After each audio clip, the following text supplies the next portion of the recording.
You are now tuned in to the Smitty Woo Show, where friends tackle sports, current events, and entertainment.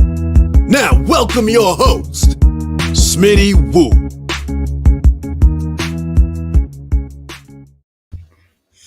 What up, what up? We back to the Smitty Woo and Friends Show. Good to have y'all. We're here on episode 8. Episode 8. We're going to get real heavy in the hip-hop today. But let's go ahead and get started. First of all, I want to say the show is being broadcast by, sponsored by Your Favorite Things. They're not my favorite things. They're your favorite things. So if you're ever in Arizona, check them out. They'll have what you need. All right, first of all, we'll bring in the regular co-host coming in, representing LA, Louisiana, South Bend, California, Nova Scotia. He's from a lot of places. So what up, Jay Butler? What's up? You know what it is. I'm back in the building. Hello. By the way, what's up with this free advertisement, man? I hope Your Favorite Things threw us a bag. That's between me and so I'm a co-host with no with no information. So that means no, I haven't got a bag yet. So no more Your Favorite Things. We need a bag, Mike. What's going on, man? How you haven't seen you in a couple weeks. Anything new? I know we was having some winter storm and you was talking about how you was in the 70s. Yeah, I can't relate to you peasants anymore. 60s and 70s all the time. Yeah. No, but straight up, felt bad for y'all, man. Texas can't handle that weather. No, I prove we can't. But it's always going to be there because this is Texas. That's what you're coming back to, son. Yeah. Yes, I am. All right, man. We're gonna bring in Cudro Digital. Oh, hello there. I see you wearing LSU 1957 national championship. This is much more recent than that, sir. 2019. Yeah. Interesting. You see that? I see it. Okay. Respect it. Respect it. It's being respected, sir. Okay. All right. All right. Well, we do have another guest, but he's suffering some technical difficulties. So when he comes in, I'll bring him through. So to get us started, this week the NBA announced the All Star reserve. We knew the starters a few days before that, but then nobody really scoffed at it because with the reserves, that's when you really found out who the snubs were. Yeah, scoffed is a dope word. I'm gonna use it a lot. I might use it a lot in this in this programming. I scoff. But You've been watching Game of Thrones. but the reserves, I scoff at thee. You get in a whole heap of trouble. You keep on. So we're gonna talk about the people who you feel got snubbed. And I know Julian, you got a big gripe representing your hometown NBA team. Why don't you tell us who the biggest snub is? Now here's the rule of snubbing. If you're gonna say someone got snubbed, you have to say who you're gonna replace them with. So who's your snub? You actually took the words out of my mouth. That's the problem. There's a lot of guys who could say that they're all-stars. So I don't think the NBA put somebody in who wasn't deserving. It's kind of like, why Isaiah Thomas didn't make the dream team. Who you gonna take off? We know the reason. We take off Michael Jordan. We take off. I know. That bum. I know. But yeah, Detroit basketball. Well, obviously, I'm an Indiana guy, and so I would love to see Sabonis in. But just heard Kevin Durant's not playing, so I'm sure they'll slide Sabonis in where I would like him to be. So it is what it is. You can't really take nobody off. Breaking news that's already happened. Sabonis has replaced Kevin Durant. So you got your wish. Yes, sir. That's what we do. We break stories. Hey, you gotta have like a noise that goes off. Man. Like breaking news. So you gotta get you a sound bar or a little sound thing. I gotta give me some buttons to push to make little sound effects. But anybody else? Was that your main guy? Yeah. Okay. I mean, obviously, Trae Young. I think Trae Young's been, he's a killer. He's been killing. But again, who do you take off? So. Yeah. Yeah, I'm surprised you didn't, go for Chris Paul's neck. I mean, you love doing that. No, stop misrepresenting what I say. Okay. Chris Paul is good. I'm just leave it at that. Point guard. And Yeah. Yo, who's your snub? No, man, that's the crazy thing. My two snubs were Devin Booker and Sabonis. And the universe, as they say, the basketball gods have righted those wrongs. Yeah. So, it's just amazing to me that I don't know what that says about the game that Sabonis can be like a 20, what they say, 20, 10, 5, 20 points, 10 rebounds, 5 assists, and not make it. Like, that's crazy. But I don't think it's that crazy, and I don't think it's that crazy because of the history of the guy who has a Joker on his fantasy team. Well, everybody should do that.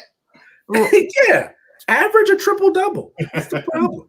Well, I mean, I just don't think it's that crazy because usually teams especially in smaller markets that aren't really exciting to people get left off teams.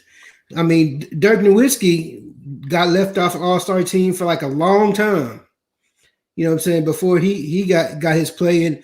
I mean, there's nobody ever. I've never seen a Sabonis highlight. He has great games, but people go for like. You could say the same thing about a lot of download. But what Drummond got? You know what I'm saying? Like there's good, exactly, especially down low. Like the game isn't down low anymore. Right, and that's all crossovers and shots. So there's a lot of big men that you could say I haven't seen a highlight. Exactly, but that's the thing. A lot of times, people, especially with All Star being for the fans, they make it for the fans. Oh, we still care about the fans. The reserves are still the coaches. I know it's the coaches, but they still make the game around the fan experience. And we still claiming we care about the fans with this All-Star Day? I mean, I guess they are. I mean, okay. And like you said, it got righted. I thought he deserved to be there. There's a lot of people who deserve to be there, but there's just a lot of great players in the NBA. And then when you're picking players, you're going to say, okay, this guy's comparable with this guy, but who do you think the fans most want to see? I don't think that's all. I don't think that's the end all be all what the fans want to see. If that was the case, then they would just have the fans vote for the entire team. But they got the starters who plays most of the game, but then the coaches get, players they may want to play with or players who they feel deserving. There's lots of big men. Well, I don't want to say lots. There's plenty of big men who could average 20 and 10. Yeah, Jared Allen should be in for his hair alone. Right, but look though, so there's a few big men that could do 20 and 10. But how many is going to do them 5 assists? Big men usually don't do assists. So that's why the thing said Nobody has ever averaged 20, 10, and 5 and not made it. But of course he made it. You should have some music that goes every time you drink. You're a refined man now drinking some Riesling. Sometimes I'm a Henny king. Sometimes I'm a wine king. Renaissance man. You know, it's just sometimes I want to freestyle. Sometimes I want to recite poetry. It just depends on my moods. So, as far as that, I mean, honestly, I didn't really have an answer to the question myself because, I mean, I feel that I would have said Sabonis too. I would have. I ain't gonna make an argument against him and then say you would have picked him. Well, no. I wasn't making an argument against him, but you know, when Orion was saying that, you know, I don't see how he could have been left off, and I'm just saying, I mean, we have a history of that. You know, Dirk. People were saying Dirk was a snub for like years. Why you keep going to Dirk? Because he's one of the best players of all time. Yeah, he didn't make an All-Star team to like his 8th or 9th year in the league. Do you know who was playing at the same time as him? Playing the same position as him? Again, kind of what you said, if you gonna put Dirk in, who do you take out? And there was some killers on that team when he was playing. Let me ask y'all this. Since the NBA has become almost positionless, does that have an impact on who gets selected now? Not really, because they've been, especially when they've been doing this new way they've been doing it, in which picking teams. That's true. They change it up. That's true. They've been changing it up. The voting process still has a certain number of forwards getting chosen, a certain number of centers getting chosen. But as far as the team is concerned, you can have a team with like 4 centers and like the other team don't have any centers. You know what I'm saying? But I guess what I mean by that is in the past, I don't think dudes like Trae Young would have got knocked out. You got some tall dudes playing point guard and shooting guard. Like tall dudes that really would be power forwards back in the day. And now it is what it is. But I mean, because even like when people were talking about with Booker, and there were people saying Chris Paul shouldn't have made it. And that's, you know, stats wise, it's probably true, but you know, Chris Paul does have a name. He's still. That's one of my cousin's favorite players you're talking about. Go ahead. He's kind of good. So if he didn't make an All-Star team, it's not like that would have been a bad selection. If people had Booker in front of Paul, I don't think people would be saying, well, Chris Paul was snubbed. But you know, names do play a part because they're supposed to be doing this for the fans. But I mean, when you look at the all-time greats and you look at Chris Paul, you look at CP3 and the all-time greats and how he stacks up. I mean, he's, you know, cuz your comment on that. What you say about it? Hold on, let me get my calculator. Hold on a second. Cuz I thought you was about to say, hold on 1 second. Okay. All right. So that's what it is, man. You know, I'm surprised they're even doing this game with COVID. Oh, yeah, that's the thing. What do you think about All-Star Day? Good idea, bad idea? Don't care. Ridiculous. I don't think it's a good idea, but I understand why they're doing it. I mean, it's a money thing. I mean, they're forcing all these people to play all these games. They figure, okay, we've been doing everything else. Why not do this? You know, that's just what it is, man. I mean, I don't agree with it. A lot of players don't agree with it, but I think the players who don't agree with it can understand why they're doing it. Dude, I don't even think the NBA know what they're doing right now. Normally, when it's a regular All-Star weekend, you know who's in the three-point contest. You know who's in the dunk contest, like weeks weeks in advance. I still don't know who's in it. Yeah. I don't know who's in it. So That's ridiculous. I feel like the NBA is just making it up as they go, honestly. You know, so and if you're gonna do that, you might as well just bump it, you know. Yeah, I hear you. I was watching Zion in an interview. They're like, "Hey, are you going to be in a dunk contest?" And he's like, "Maybe." What? So yeah, it's ridiculous, and it's for the money. And you would think they would use the extra time to make up all these games. I mean, they just released that second half schedule, and it's like, okay, if anybody else gets COVID, that schedule is going to be tough.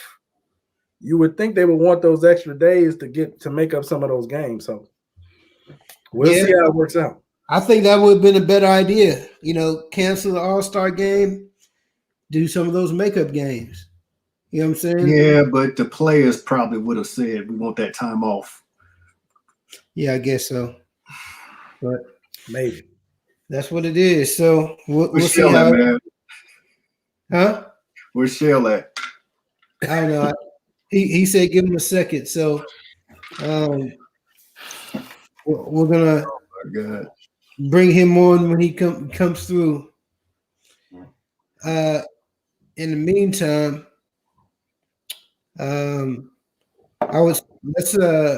can go on to the next topic, and we'll kind of get his thoughts when he comes through. We'll have him do a proper introduction and have him come through. So when we talk about hip hop, a lot of people speak about lyricists, and we know that lyricism has been a thing for East Coast for a long time. When people think of lyricists, they think of the East Coast. A lot of times, a few people think of a couple people on the West, but not really. They really think, okay, East Coast.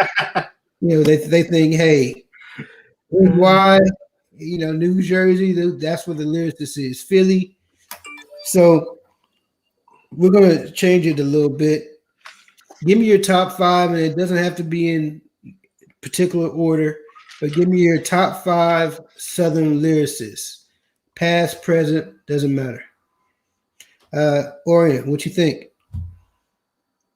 All right, man. This was now before you do anything, just to let you know, you can't have anybody from Atlanta in your list because Pimp C said Atlanta's not from the South. So and then Pimp C apologized. That is true.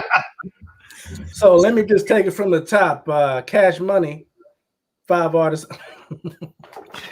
No, man. I thought you was gonna name. I thought you was gonna name the Hot Boys. Right. There you go. Next question. No, man, this was tough. Okay, I'm gonna tell you why this was tough. Because I took people in my list out of my list because of the word lyricist, right? Yeah.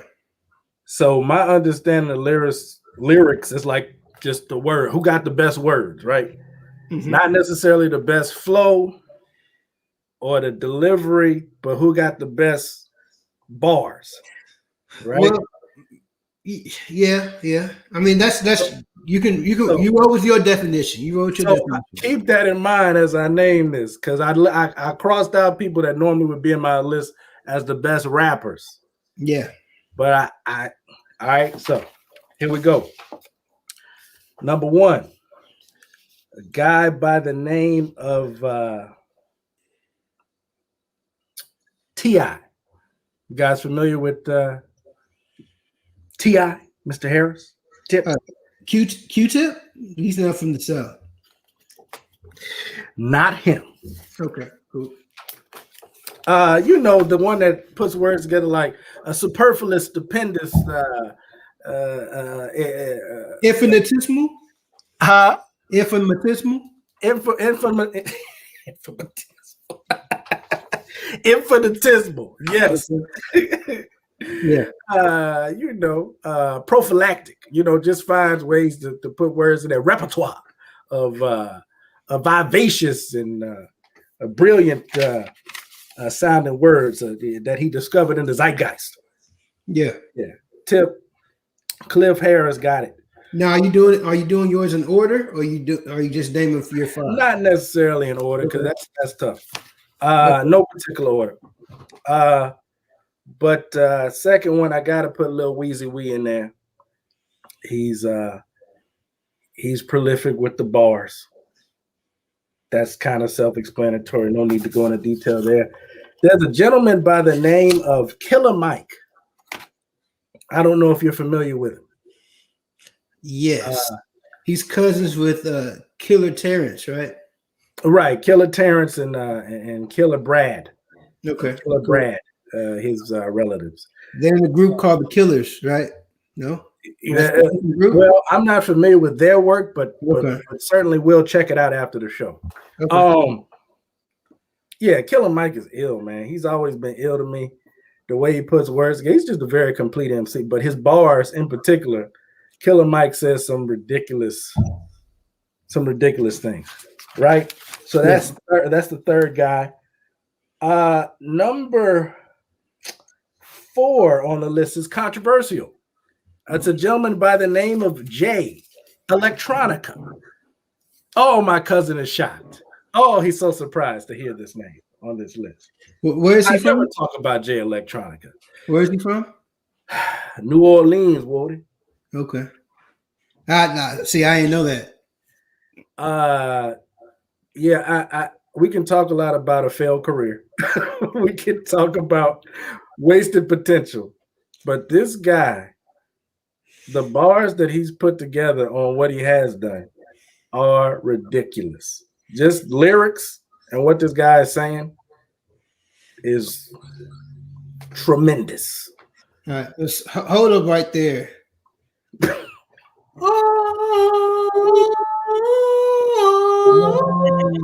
Man, y'all don't had me, man. Hold up, can y'all? Hey, Shell, if you ain't want to be on the show, you could just said that. You ain't gotta fake like your computer broke. Yeah, man, we not offended. We get it. Man, stop it. Hey, can you hear me good now, though? Yeah, we can hear you good. Man, that's what's up, man. That's what I'm talking about, man. So now, do I need to talk? Well, before you do, let me introduce you. I gotta bring in one of my homies, one of my represented Washington football team fans, aka member of the Cancun Six. What is that? Mr. Shell. I'm gonna go with Shells because that's where he got from his little thing. I'm not gonna give you a full government name. So Shells. What up, Shells? Thanks for joining us on the show. Thanks for having me, Woo, man. I appreciate it, man. I'm sorry I had some technical difficulties. First world problems, man. I got a device, man. I had to get it fixed, man. I had to get the Apple ID. It was tripping. It act like it didn't know me, So I had to go through that thing. Y'all been through it. Don't act like you haven't. Yeah.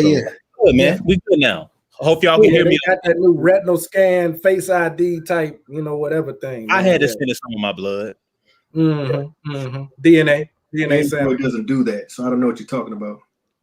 What's that? Now Samsung just blows up. Exactly. Blow your face off. That's how it knows who you are. And half your face is gone. That's all you get. That hasn't happened in 10 years. See, you blow up on one airplane. That's bad. You cause one airplane fire, and everybody act like they done lost their mind. You killed 300 people at once, and people go off. I don't know what's going on. So, real quick, Owen, I'm coming back to you in a second. Sheldon, do you want to bring out a All Star Snub real quick until your computer goes out on you again? we'll know how long we got. Talk fast. It's not gonna go out. Okay. Okay, cool. Go out, man. Look, I'm gonna ask you all the questions now, so that way, just in case.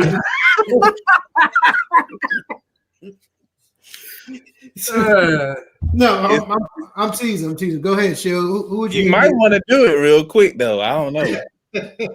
Because I'm telling you, it's fresh out the box. I haven't charged it or nothing, bro. And I don't even see where the charge level on this joint is, but whatever. But whatever, man. We good. If it cut out, it cut out. That's what happened, man. That's we just adapt. What's your All Star snub? You got one? Because the host of this show was so late giving me the question, I didn't even really get a chance to look into it. You talking to Julian? You dissing Julian like that? Well, I mean, I thought we were going to talk about the Super Bowl, but then we decided to change. So when I thought about an All Star snub, the first person I thought about was Karl Malone, but I know he don't play no more.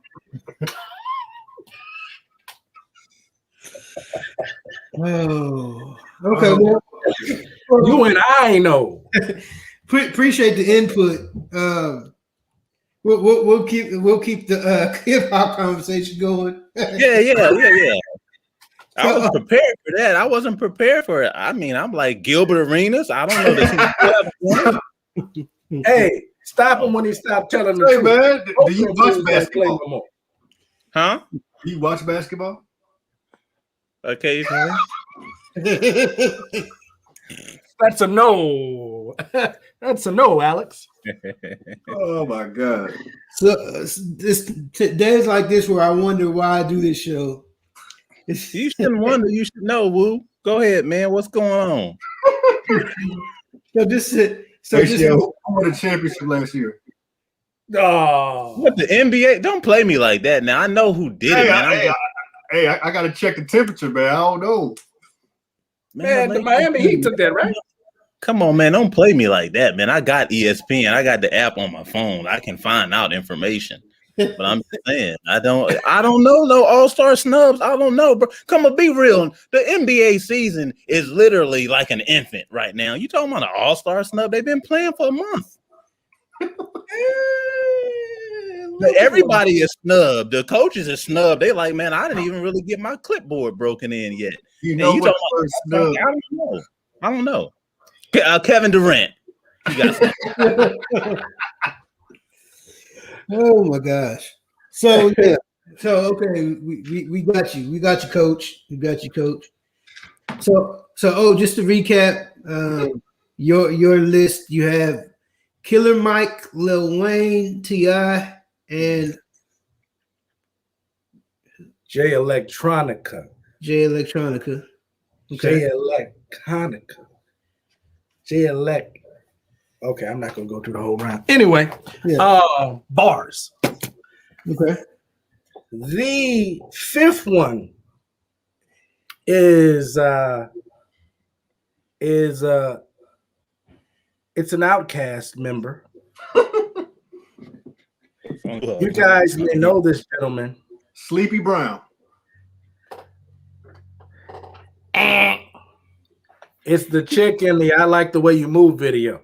Big Boy's sister-in-law. Bars. You saw it.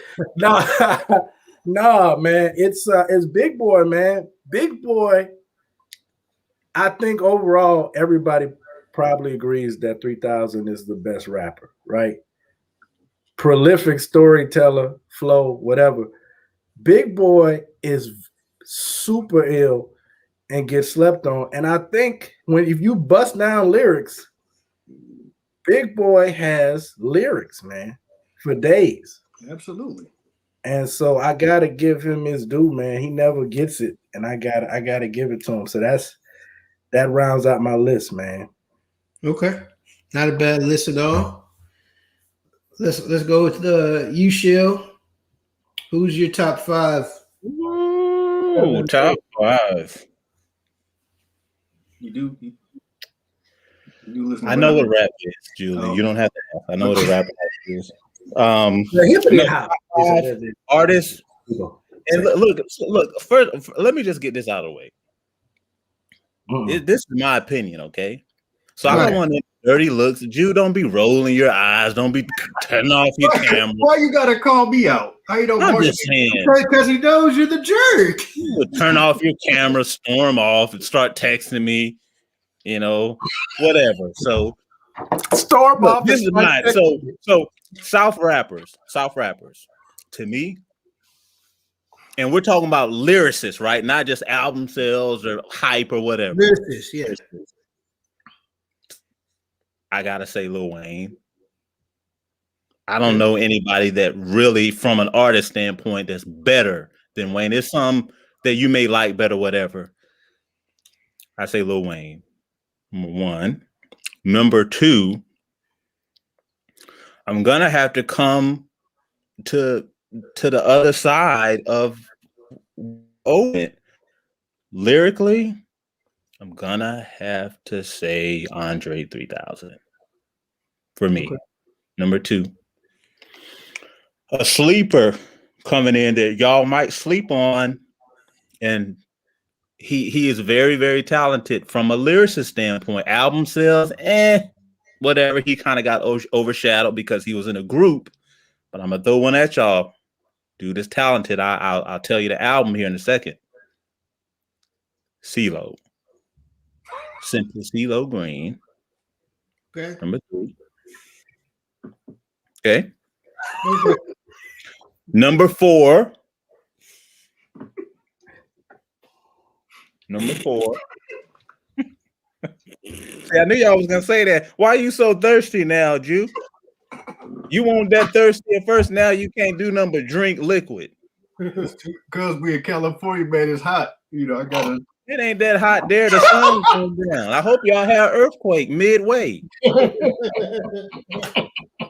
Halfway, 7.8 at least. Shake the hangers off that rack behind you. But anyway, number four. I'm gonna say number four. I thought I'm going to go with my guy. I'm gonna say T.I. I think T.I. is a pretty good artist, lyricist. And number five.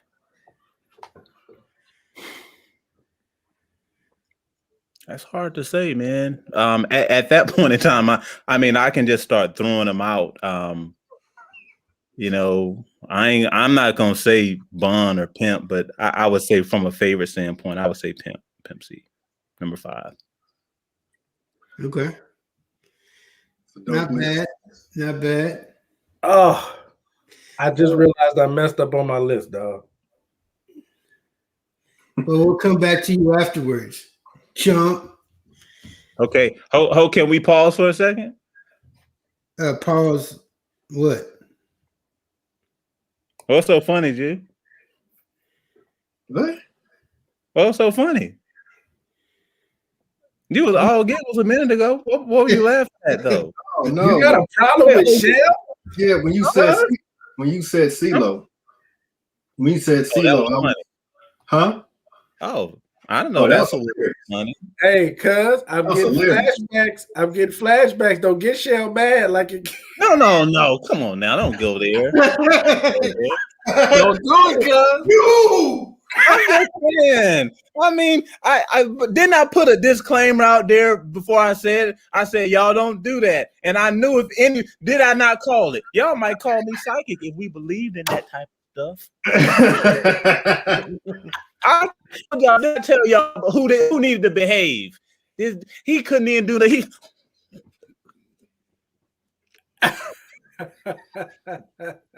Don't nobody drink that long. I'm dying laughing because you think it's so funny. I like CeeLo. He had an album that takes me back. I had some memories about it.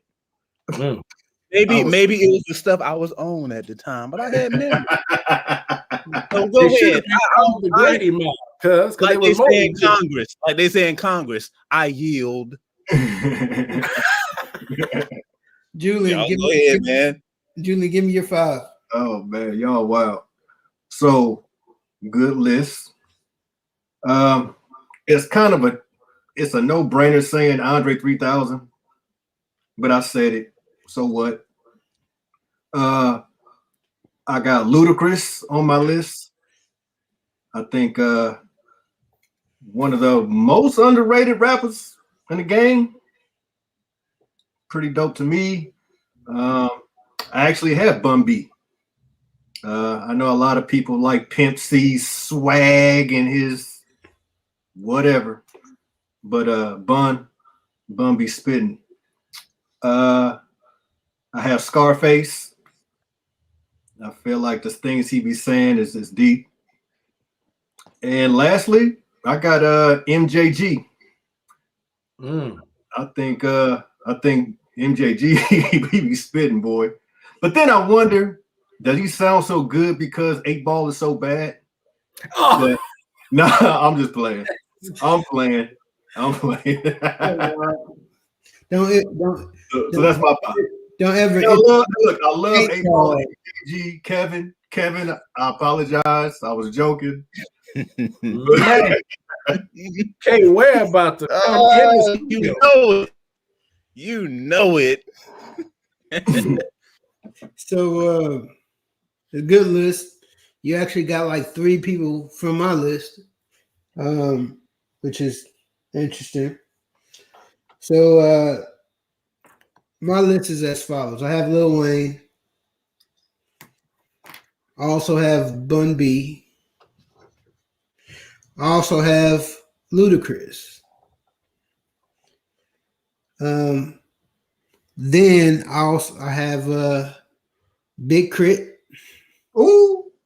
You know, I thought about Crit. I really like Crit. I forgot about him. Money on the Floor, one of my favorite albums, man. But he didn't have enough songs that I really like. But I feel I get you with Crit can rap. Yeah. Then I also have T.I. as well. Anybody who can says dictionary words and nobody questions if it's a real word, I think expeditiously. I think when you that country, don't nobody question it. Because that's the thing about T.I. T.I. is really, really country. He's very, very country. So some of his words, he ain't making them up. It's just he's so country. You got to figure it out. You kind of sort of know what he said and move on. Yeah, and that's a certain witty repartee. And I think that's why Big Crit isn't as well popularized as he should be. I think because of T.I.? No, come before him. No, because his accent. I don't think that there's. He's real country. Yeah, I don't think East Coast people want to hear Big Crit rap. Matter of fact, I've actually seen reaction videos from people. They're like, they don't really understand him, so they really don't listen to him. I don't know if I agree with that. Well, I'm just saying what I've seen like on reaction videos, because sometimes it was that way in the past. I think Mount Olympus changed some of that. Well, I think he's dope, but I just think there's a lot of dope people that just like there's a lot of people from East. In my opinion, people from the East Coast, mainly from like the New York, Jersey areas, they look for certain type of people for them to really listen to. And I just think that if you have too much of an accent, they're not going to be bothered by you. It really took, Jay-Z to put a stamp of approval for people to start listening to UGK, and still a lot of people still don't listen to UGK from up that way. That's quick. Being from VA, it's like, and you know this, Woo, because you were stationed in Newport News, but like VA is kind of like, it's pretty close to New York. So that area is really influenced by that rap, right? So we was real Woo, Nas, all of them New Jersey, New York, Method Man, Red Man, all them guys from that area. But we didn't deal with down south rap. The first time I heard a UGK song was when I heard Big Pimpin', which because we listened, Jay-Z was like a god to us, you know what I'm saying? Yeah. And when we heard that, I was like, man, who is these cats? I was like, they country, but they it was almost funny to me, but they really knew how to flow with Jay. And I was like, man, who is these cats? And I started listening to them. So I knew about UGK, but I really only knew about UGK and 8 Ball and MJG, but all the other folks, it wasn't until I got into the military that I started coming in contact with cats from Louisiana, cats from Melbourne, Florida, cats from Daytona, that I started to learn about Trick Daddy and more crit and some of the more, underground guys at the time. But yeah, I didn't know nothing about, UGK like Screwed and Chop. When I first got into the military, first time I heard a Screwed album, I'm like, dude, your tape is broke. I'm like, I never heard. I'm like, what's wrong with that? They was like, man, it's purposeful. I'm like, bro, you need to fix your tape. But it wasn't until I listened to it for a while that I realized it's got a nice little vibe to it. But other than that, we didn't really deal with that down south rap too much where I was from. Right, and I know that just like you said, when I was in the military and I was in Virginia, we used to go out to clubs and things. Now I was hearing the stuff that was being played, and being in the Navy when we went with our crew. Even though I was born in Detroit, I was really claiming Texas. So I was really technically a Southern boy to them because of how I was. When we went to clubs, things that was getting people hyped was like Jay-Z, DMX. It was a bunch of East Coast stuff. And then they knew that it's, Virginia's a melting pot because of the military. They play South music for like 10 minutes. Then it's only like the people from the South and the Navy that get hyped for a minute. And then everybody else get off the floor except for, a few people. And then they put the East Coast back on. And it's over. Yeah, they hardly ever played California West Coast stuff. Hardly ever. It was either New York stuff. They had New York stuff, Philly stuff, or like some play Luke for like 10 minutes. Dude, like in VA during the whole like East Coast West Coast stuff when the whole Tupac and Biggie stuff was going on, dude, you get they shut the club down. You play some West Coast music. Yeah, let me tell you. To have that club destroyed if you play some West Coast music. If you want that, it was. I think about it now. It's kind of strange because I'm like, I don't know nobody over there on the West Coast, but it was one side. You was West Coast, East Coast. You don't cross sides and you don't mingle. You know what I'm saying? So let me tell you how starving I was for South music when I was living there. The biggest song that they would play from the South was Country Grammar. And I acted like that was like, woo, Country Grammar. We act a fool to Country Grammar. That's gonna sound like a video game doing it. Boom, boom, boom. Yeah, I mean, and that's just how it was because I was used to that's just what was on the radio. Yeah, obviously, me personally, especially back then, I was thinking to myself, why would anybody play Wu-Tang in the club? The Wu-Tang isn't something you would try to. It's not a club. It's not club music to me. It never was. Right, but they played Wu-Tang in the club. I'm like, why? Yeah. You know what I'm saying? So it was just popular. People didn't mind it. Yeah. So enough of this blasphemous talk about things non-South. Getting back to my list, I have to make an amend and an apology. Turk. J-Elect must come off the list. And by the way, Luda was on my list originally, and so was Bun B. But I took him out. I took him off because everything that those guys say with their flow and cadence, they make it sound good. Yeah. So I took Luda can make anything sound good. He's just that good of a rapper. Yeah, but not. I see where you going. It's not like they rapping like Baby. No. They got. Here's the thing: when you start a list like me with 25 Southern lyricists on, you got to do something to narrow it down. So, anyway, with that being said, J-Elect comes off. Fonte comes on. North Carolina, baby. From the South. One of the illest lyricists I know. Your favorite rapper's favorite rapper. Is this a little brother guy? I'm ashamed of myself right now. I'm just saying, man. I looked at my list and I had to mention it. I couldn't go off of that. And y'all know I've said it on the show before. My favorite rappers are Juvenile and Mystical, but I couldn't put them on my lyricist. But anyway, Fonte. Remove J-Elect, put Fonte on for sure. And Marshall, just Marshall don't even know. He don't even know. I'm back, fellas. My bad. just to pre-emphasize this, because most of my audience is not going to know who Fontaine is. Well, they got to be ashamed of themselves. He's from Little Brother. Go ahead and educate him, cuz. Little Brother is a prolific group from Durham, North Carolina. Word. That arrived on the scene and changed people's lives. They went to Duke, though. You can't go to Duke and be good. You can't go to Duke and be good. But yeah, just do your research, Little Brother Fonte. Let's leave Duke out of this, okay? Fonte is so talented; he sings too.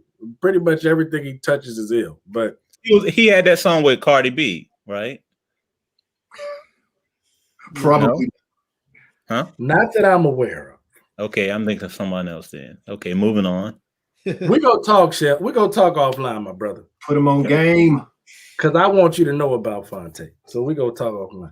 You know, y'all don't let me know most of the worldly stuff in y'all's lives until I stumble upon it. So oh my God. Talk later. Shots fired. So I do have an honorable mention, top 5 lyricists, Southern lyricists. O Digital. He's an honorable mention. Facts. So yeah. West Coast. My pen stays sicker than Sandusky.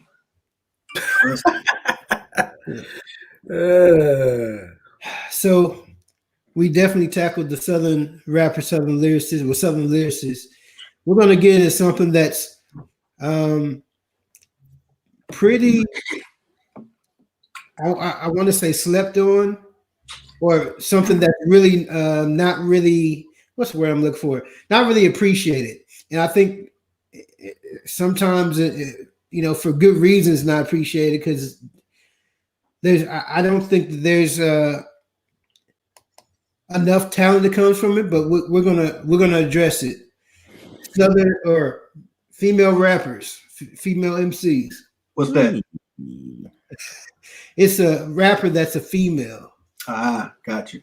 So anybody who has lady parts, anybody who has breasts, E40, you can put him in it. Disrespectful. Killer Mike, if you want to, add this. So do they count as a full person or a half? 3/5 of a person. So we can get into other stuff here.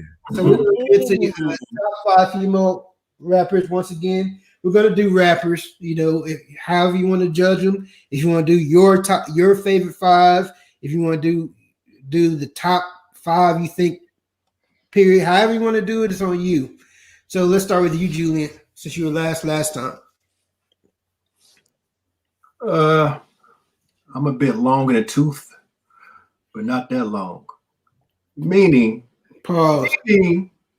I'm of age where I can remember, back in the 90s, some of the 80s, but so, there's a couple chicks from back in the day I appreciate. I appreciate Queen Latifah, her rapping, not her acting. Equalizer. I mean, Queen Latifah, she could, she made some great songs. A lot of fellas respected her. She was a name out in New Jersey, you heard. So her MC Light was another one.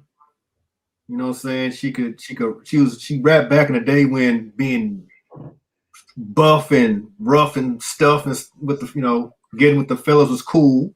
But then she softened her image a bit and she was still cool. So I like her.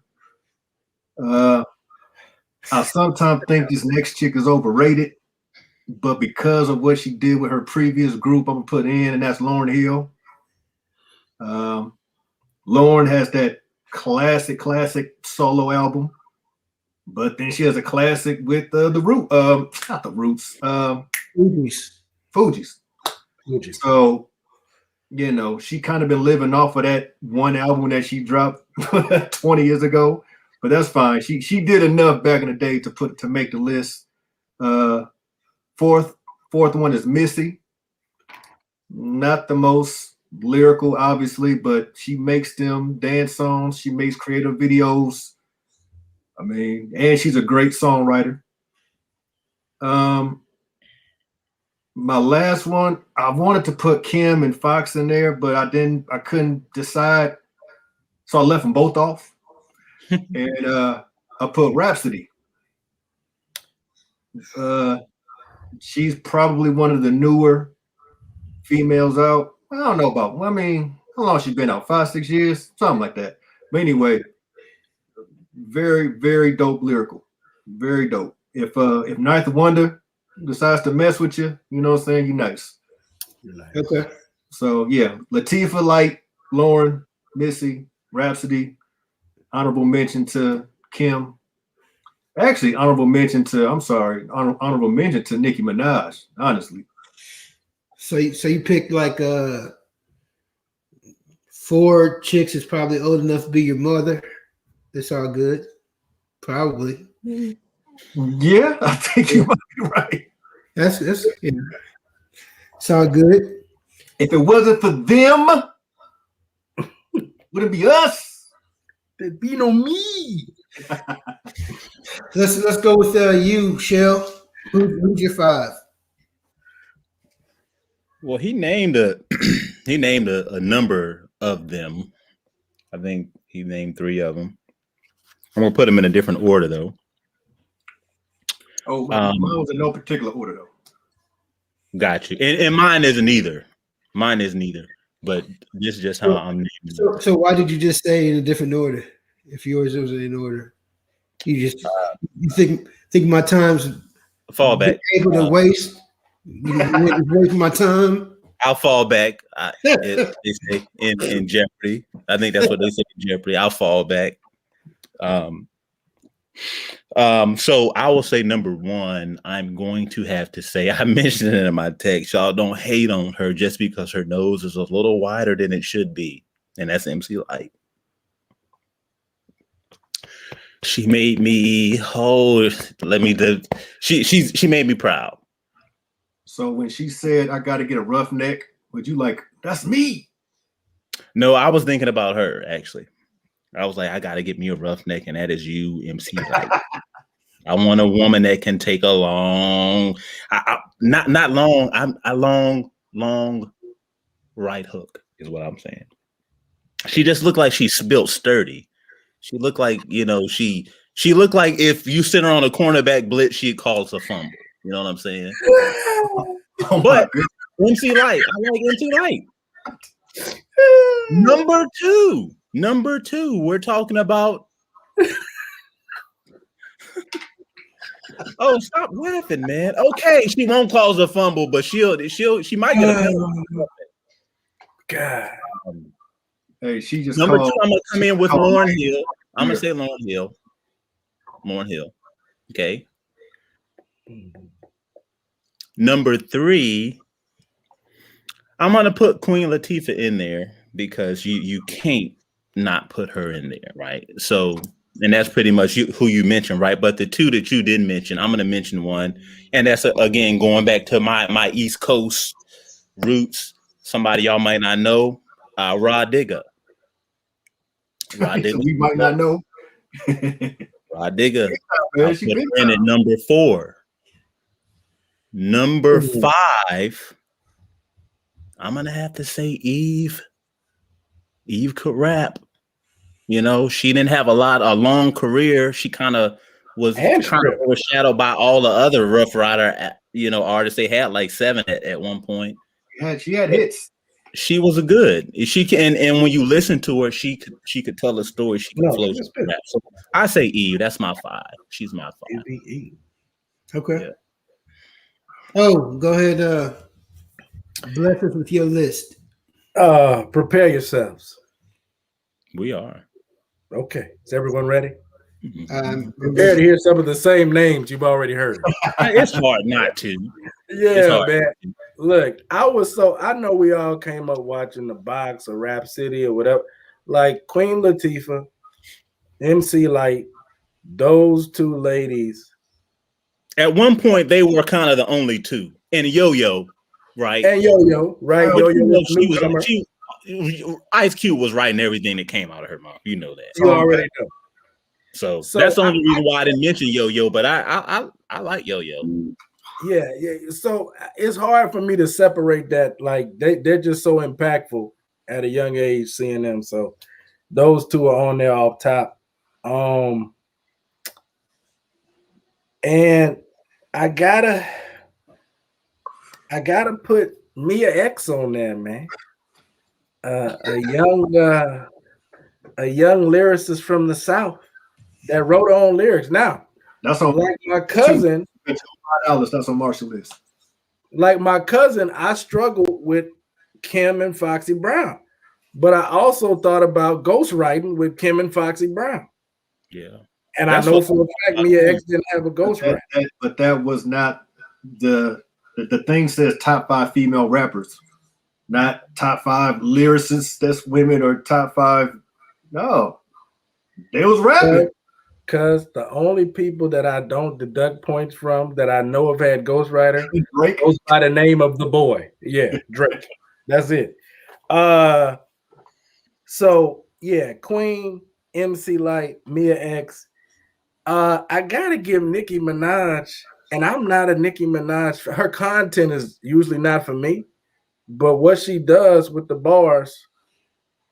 If the list was longer, Nicki would have been on there. We just said 5, but I would put Nicki on there. I would put Lil Kim and Foxy on there, even though with the ghostwriting, because it's not a ton of them out there. But I agree. They're still on my list, but they're not in my top 5. I edged them out. A little quick sidebar, man, since you brought it up. Mm-hmm. Just because we know somebody ain't ghostwriting don't mean they ain't ghostwriting. That's true. So I agree. That's why I don't, as much as I know. That's true, but if you know, though, right? No. What I'm saying is we gotta be. We not stupid. We know that there's a lot of people who ain't writing their own rhymes just because they ain't been found out. There's a lot of one of them. There's a lot of ghostwriters out there that's getting paid a lot of money.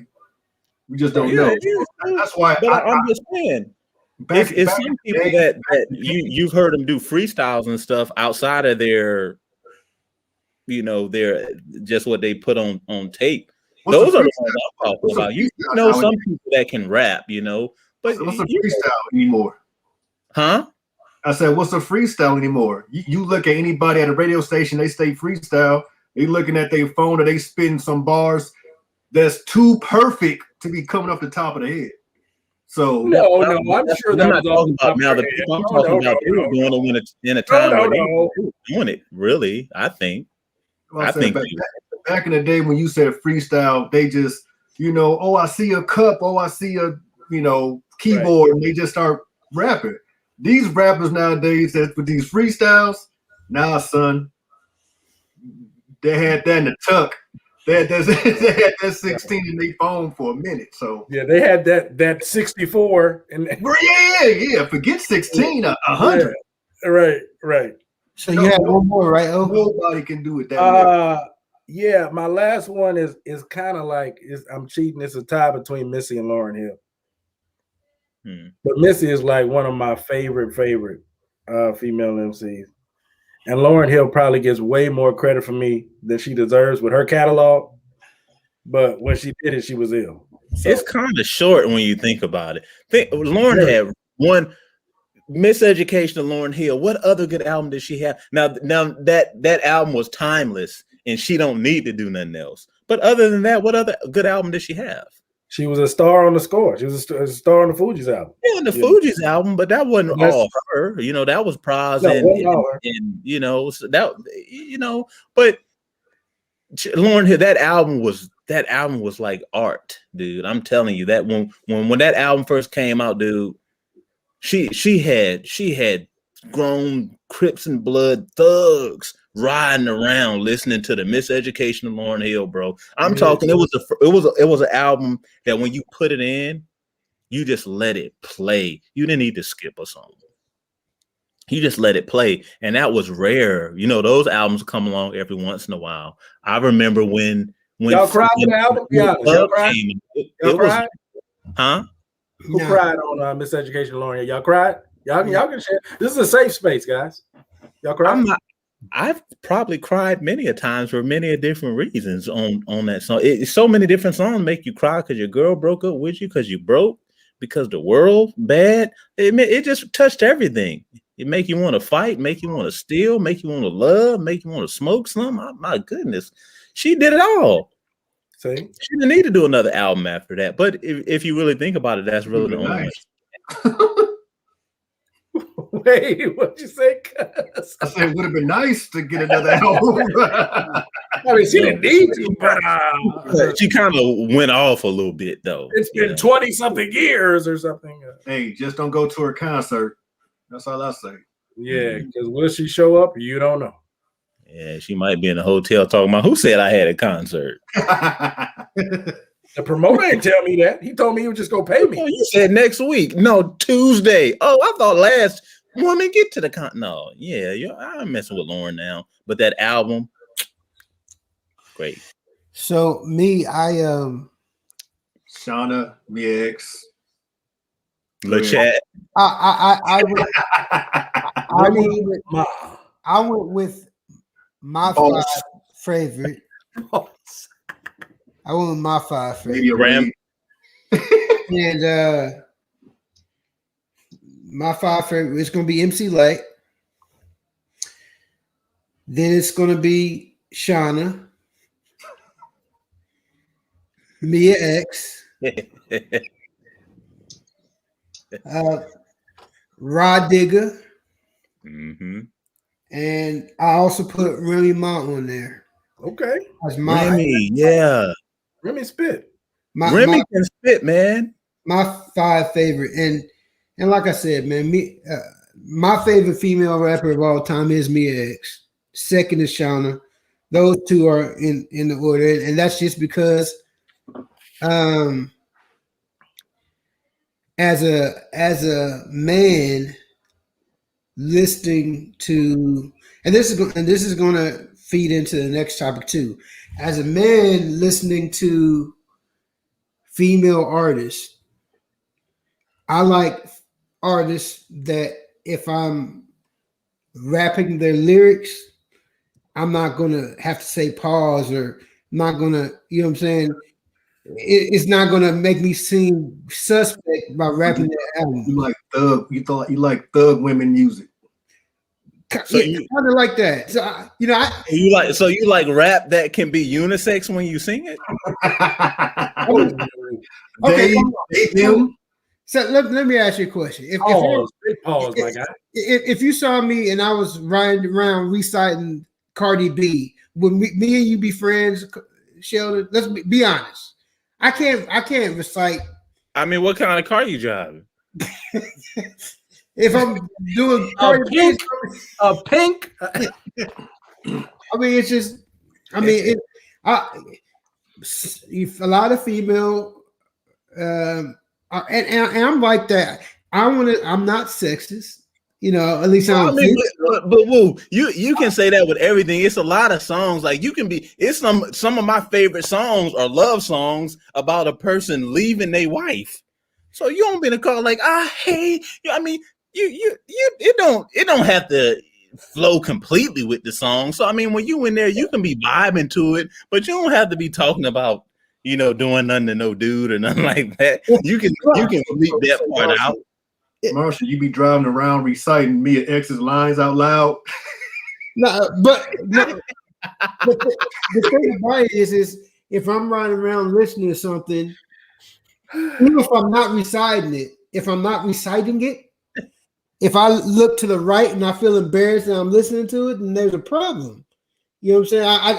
Also, you worry about what other people think about you. Oh yeah, absolutely. That does play a part. Marshall, you're in your car though. Do you not have a safe space? I mean, if I'm in my car, look, Marshall, I'm telling you. Hey, and you see my car. The windows. If I'm in my car, windows down, bumping Tony Braxton, if you got a problem with it, go by me. Love should have brought you home. Love should have brought you home. But see, that's the thing. The thing about it is normally I wouldn't have a problem. I mean, y'all know me. You know, Julian knows me. I listen to a lot of songs that a lot of people don't like. A lot of music that people might not like. I could be bumping, Lil Flip. You know what I'm saying? A lot of people like Lil Flip. I've bumped Immature in my car. And the Immature go hard. Come on, sing it. Yeah, X out loud. Yeah, but see, that's the thing. The thing is, to me, if I'm embarrassed to be listened to, I shouldn't be listened to. That's true. I agree. If it's something that I truly like, right, then I don't really care what anybody's saying. But if I feel embarrassed to be listened to it, I shouldn't be listening to it. Oh, okay. So why are you embarrassed though? Because maybe I am sexist when it comes. Okay, pause real quick. But male chauvinist. This is what it is. This is what it is, and y'all be completely honest with me, so I'll know it's nothing wrong with me. I already know it's stuff wrong with me, but I want to see if this is something, right? Tell me this. Do you feel a certain way about listening to certain songs if it's just you in the car as opposed to if it's you and your wife in the car? Now, no, stop. Let me pause. I'm not talking about if the window's up and can't nobody hear but you. I'm talking about the window's down and it's loud and you bumping it. Now, if I pull up, if it's me and Danielle, we out on the date night, I pull up at QT to get some gas. I'm playing Beauty or something like that, or some Jagged Edge, bumping it. It's loud. I don't care. I'm in there with my baby. But if it was just you in the car, would you be okay bumping something like that? Or do you feel some way about it? I'm okay bumping R&B, but I'm not. I just really don't cut for a lot of female artists. Period. I just don't. Like I won't. I mean, there's songs that sounds kind of sexist. No, but no. Okay. So to answer his question, if you pulled up to a gas station, bump 112, you're by yourself, and in the next gas thing, there's a couple of guys from Oak Cliff. Are you gonna blast 112 with the window down? So no, I'm saying it was already blasting when you pulled up. Okay, right. So are you gonna turn it down, or are you just gonna let it bump? Yeah, I will. But if I'm bumping, I turn it down. But if I'm bumping Mariah Carey, immediately I'm turning it down. I'm not gonna let anybody hear me listening to Mariah Carey by myself. It's just not gonna happen. What's the difference between Mariah Carey and 112? I just don't. That's just me. So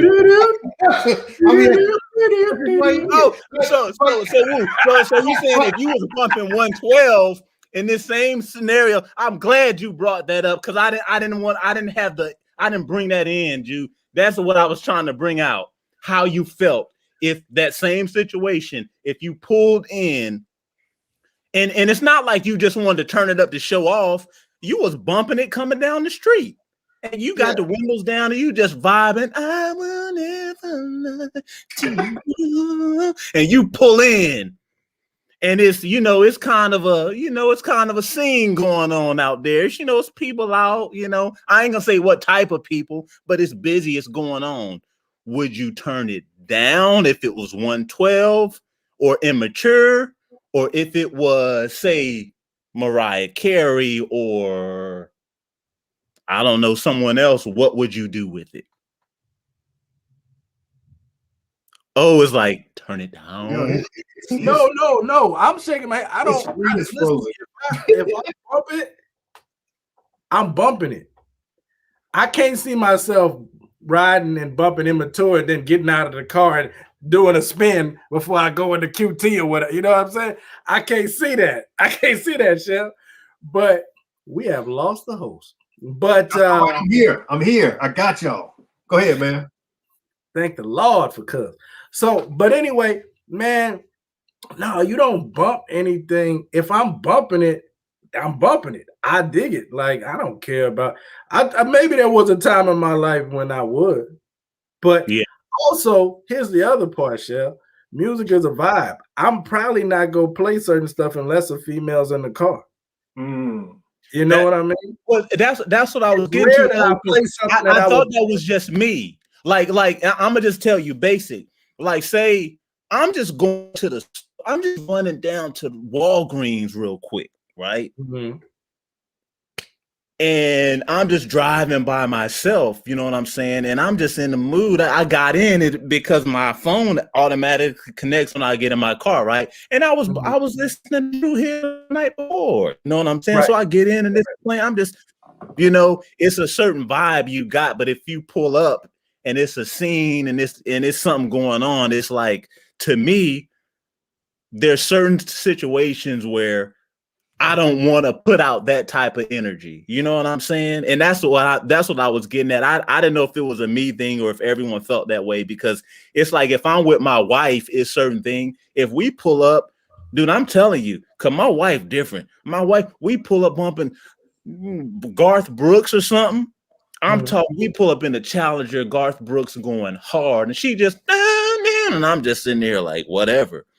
Right. But if she won't in the car, I wouldn't do that. You know what I'm saying? Right. So I was just saying how y'all felt about R&B and like love song, because sometimes some of that stuff will make you look a little suspect if you unless it puts my safety in danger. I'm not turning it down if I chose to bump it. If my safety in danger because I had pulled up to a grimy spot, that's a whole nother thing. You pull up to a grimy spot playing Celine Dion. It's like that's probably right. Not, at this point in my life, I don't frequent those spots anymore. So that, I mean, that's not a concern of mine typically. I mean, everybody just has their own taste in music. There's people that will bump whatever and they love with it, whatever. You know what I'm saying? Me, that's just I don't know why it is. I don't think I'm sexist. I don't think anything. There's songs. You think somebody would think that you're a less of a man or a weak man because you bump in R&B or a chick? No, I just don't enjoy a lot of music. Like a lot of music? No, a lot of like female artists, like overall. So you're sexist. Okay. No. So you're sexist. No, because I know what you're saying, Woo. It's because I know exactly what you're saying. I know exactly what you're saying, Woo.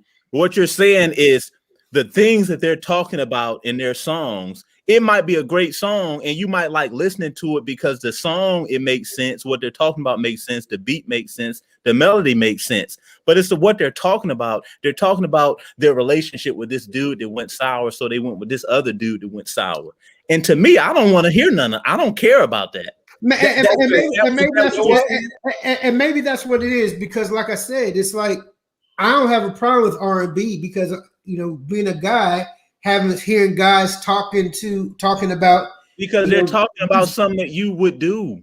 Exactly. Or a vibe that you would feel, something that's natural to you. Shell, you make a great point, because listen, Jasmine Sullivan, I love. She can sing her butt off. She did the Super Bowl. She just came out with a new project, right? Yeah. I can't bump that project. Hey, I love her voice. I don't think I can bump that project because the subject matter. But you can't deny that it's probably some great music to listen to, though. Oh, she kills it. She killed it, but it's like the subject matter is like, it's probably not. I'm gonna listen to it, but I'm not gonna bump it. You know what I'm saying? Yeah. It ain't something I'd have cranked up all the way. And you think people might think that you swing a type of way if you blasting a chick? Go ahead, Will. Say it. I don't think that's it at all. It's just, I just think that, first of all, let's be honest. The world embraces homosexuality, right? Uh-oh. So like, I'm gonna go. I'll be right back. No. He said, No, that's not why I'm leaving. I need to refill my drink, man. Listen. What I'm saying is, like, that's not. Yeah, I don't care nothing about that. No. He said, "Uh-oh." On that note, you know, with that being said, you know, if someone thought I was, you know, was gay and they didn't know me, then it's not like that would be a deterrent, because homosexuality is embraced by a lot of other people in the world, right? So that's not it. It's just, you know, stuff that I really can't relate to, which I can't relate to email. You know, obviously, it's just not music that I enjoy listening to. So you don't listen to Whitney Houston? You ain't listen to TLC, you don't listen to SWV. I listen to songs, but I personally have never bought a female album songs. All right, but now you kind of changing the thing. It ain't about buying music. Good music is good music. Right. Hold on. So you trying to tell me you didn't buy Mary J. Blige? No. Wow. really? You might be homophobic. But Mary J. Blige was, what's the 411? Mary J. Blige. There's a lot of females that got some great music.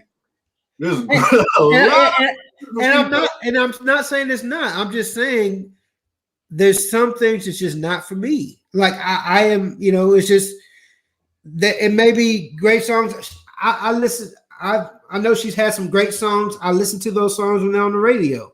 But like if I'm riding around in a car, you know, I'm not saying let me search for Mary J. Blige or let me search for Mariah Carey. I'm not searching for none of that. Okay, so at the same time, you like female rappers, right? Shauna and Mia X and all the people named, they be rapping about topics from their perspective, from the female perspective. So it's the same thing. One raps, one sings, but it's about the female perspective. Yeah, but I haven't looked Shauna up in forever either, and I mean it's just people like what they like, and they like what they like for certain reasons because it makes them feel a certain way, or you know, reminds them of different things. Okay, but hold up, but let's back up. Yeah. You can't act like we was raised off of certain females, dog. I remember being in the car with my moms or my pops and hearing Denise Williams sing Silly. Yeah. Like, and just going up the scales. Like, we was raised off a certain female. Like, you can't tell me you just don't feel females. We was raised off of females. No. What I didn't say I don't feel them like that. What I'm saying is that and I said it like already that I like. There's songs that I like. That's just not my preference to listen to. It's just not my preference isn't to when I'm in my car to pull up, the Lauryn Hill album or to pull up any of that. That's just not my preference. My preference is to pull up, I'll pull up R&B or I'll pull up. You'd have to be in a certain mood to listen to a female. Exactly. Okay. I mean, I just have to be in the mood. If now obviously that changes when I'm in the car with Charlotte because she is different. You know what I'm saying? When I'm with her, because at that point in time, her preferences come into play. But if I'm just by myself, I'm gonna listen to what my preferences are. You don't tell her don't touch a black man's radio? Nah. Okay. No. Even though she doesn't touch it, she just tells me to turn it. She be like, "Can you turn it?" I'm like, I'm driving. You turn it. But, and that brings us, we've already been talking about it. That brings us to the next one. Can I do a quick shout out to the Brat? Absolutely. Honorable mention for sure. I absolutely forgot about her. And you don't want to give a shout out to Jennifer Lopez, Julian? No, we're not doing that. Okay. Does she rap? Huh? Does she rap? Kinda on a few songs. He tried a couple times. He's tried. Tried to sing too. So obviously, when we went through a lot of the rap R&B, the female rappers, a lot of us didn't name rappers that's still rapping now. It seems like the lifeline of female rappers is not as long as a lot of male rappers. Do you think that there'll ever be a female that's like, or has there ever been, you think, a female that's at the top in the game? And if you haven't, why do you think that is? Julian. My first thought was to say no. But then I thought, if someone came close and possibly had it, it was Nicki Minaj. For a couple of years back, she was selling everything. She was making crazy sales. The only person who maybe was right there up there with her passer was Drake. But there was a time when Nicki was all the videos, the radio. I mean, so if anybody, her, but nah. And the reason is because most men are sexist. Okay. Oh, what you think? You know what's funny? So the way this question, you said a female rapper be the top artist, and I feel like this thing that Meg Thee Stallion and Cardi B got going, it seems like it could get right up to that point, but because there's my house. Wait, what happened, Chef? What's her name? Meg Thee Stallion or whatever. Yeah, because they're such in a niche, like a particular demographic, like it doesn't seem like they can get to the next level off of that. They're big, right? Cardi B is big. Meg Thee Stallion is big, but for them to go to the next level, they kind of like. See, now this is gonna sound like a male chauvinist thing to say, but it's kind of like a one-trick pony type of thing. Like I think about Drake. Drake is so versatile and can switch his style up and go all over the world with his different styles and touch different groups of people. Like if it happened, it would have to be a female artist that was able to tap in like that. They'd have to be able to tap in similar to the way Drake taps in. They gotta be able to rap and be versatile.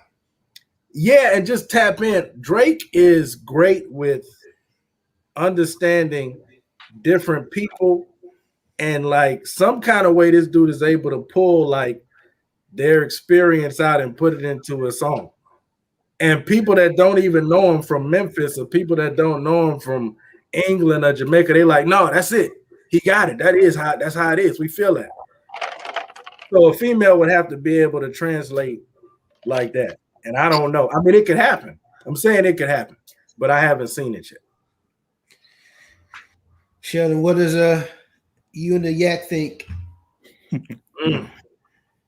Man, so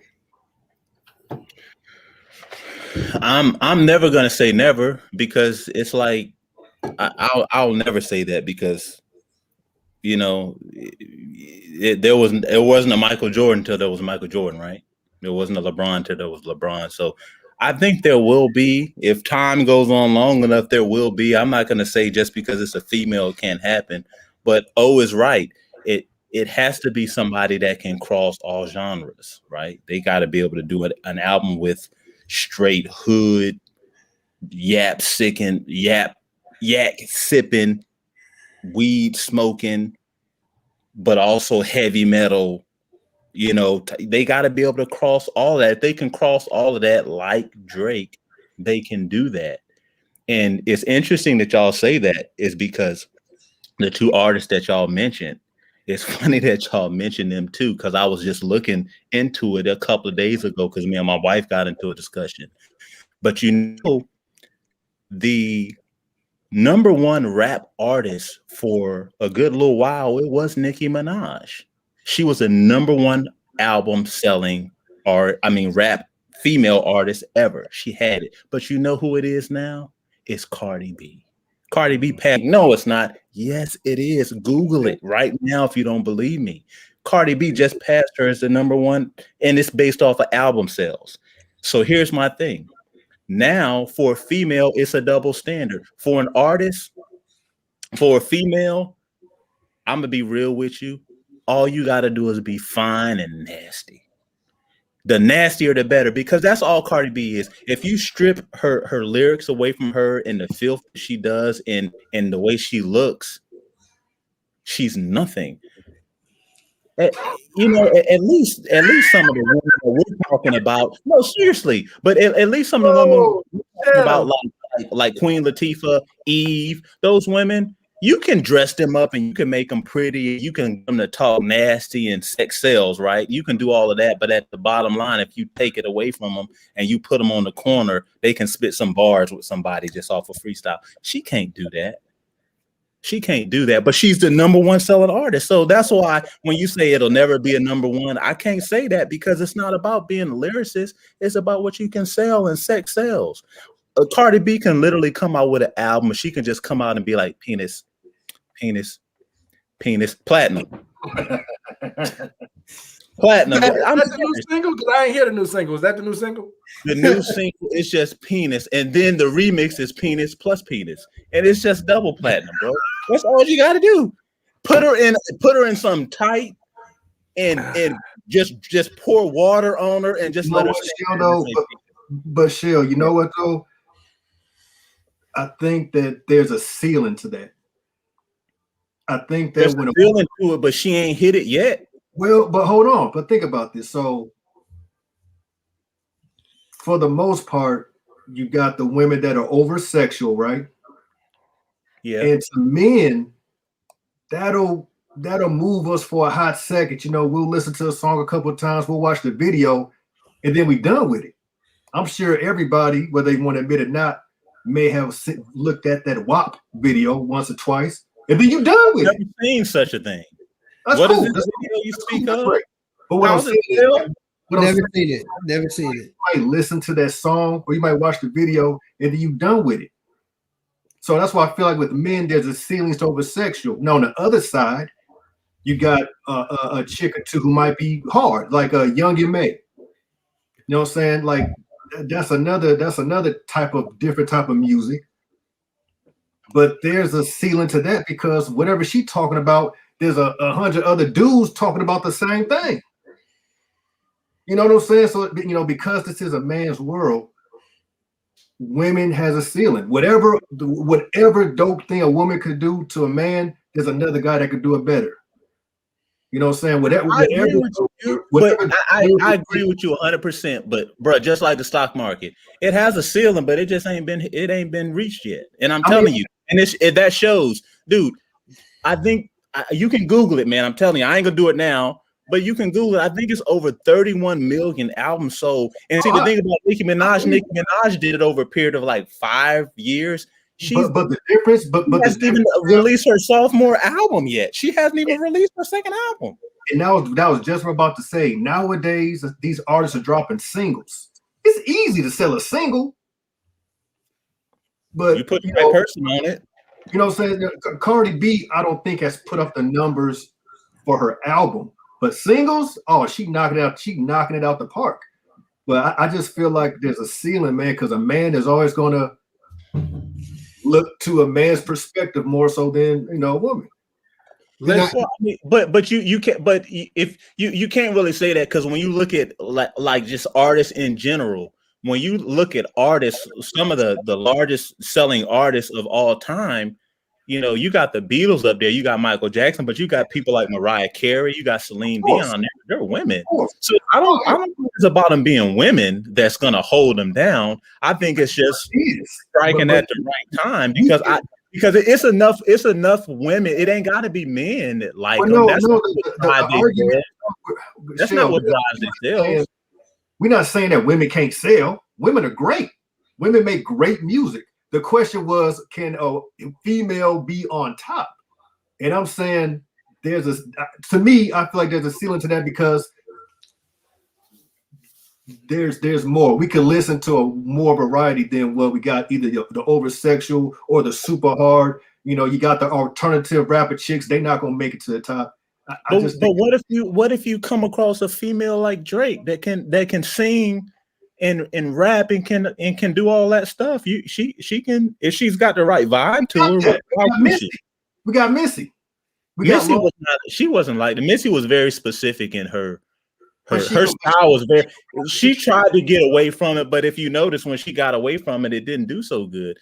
When she stayed in her lane, she was good. She did a very specific type, because Timberland did a very specific type of beat. You know, he can speed it up or slow it down. He can slow it down to do stuff for like Genuine, and he can speed it up to do stuff for Maganu and all them clowns. But it was very specific. You couldn't really get outside of that. So as you can see with that whole label, after a couple of years, them artists ran their course. All of them had maybe one good album. Genuine, Missy, all them. Oh, Missy had more than one. Genuine had more than one. But most of the people on that label with that sound. So Magoo. Okay. You're talking about Maganu. Yeah. Maganu. Yeah. I don't know. Hey, let me say this about what you're saying, and I hate to take this back to the board, but all this underscores how amazing what Drake has done is. I mean, when you think about what it takes to be on top today, unless you can be like that Bad Bunny dude who like getting crazy streams from Latin people, like all the Latin countries streaming them plus the US, like a female would have to have a team like Cardi B has. They would have to be scientists, man, and they would have to she would have to follow the formula and tap into all these different markets and she would have to go hit after hit after hit. She'd have to have a machine, and it would have to hit a lot of hits, man. And again, it's tough. You know why I think it's taken so long for Cardi B's sophomore album to come out? Is because I think the record label knows, like, we are on borrowed money with this chick. Because I'm telling you, I think that's why she's been doing single. That's what's got her where she is.